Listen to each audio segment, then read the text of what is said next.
Assalomu alaykum qadrdonlar. Mana navbatdagi high-tech dizayndagi shtampovочный darvozamizni Namangan viloyati Namangan shahriga ustunovka qilib berdik. Xudo xolasa juda ham chiroyli holatda chiqdi.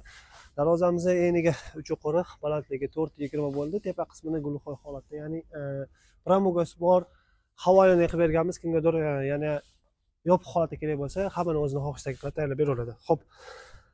Darvozamizga ishlangan materiallar to'liq holatda shveylardan foydalanganmiz. Ichlariga 6x4 profilli bret stenkasidan foydalanib, listlar brushen qalinlikdan qo'yib berganmiz. Bu yerlarga odatda nerjaveklardan foydalanardi.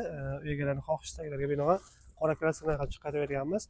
Xudo xolasa darvozamiz mokra asfalt svetda banishli kraskadan foydalanib chep berilgan. O'ziga yarasha skromniy qilib ruchkalarini qo'yib qo'yilgan. Kimgadir shunaqa xizmatlar kerak bo'lsa, bemalol ekrandagi raqam orqali buyurtma berishingiz mumkin. O'zbekiston bo'ylab dostavka uстановkalarimiz mavjud. Hop, bu darvozalarimiz 1 kvadrat metri boshlanish narxi 500 ming so'mdan boshlanib 750 ming so'mgacha materiallarning qalin yupqaligiga qarab narxlar chiqadi.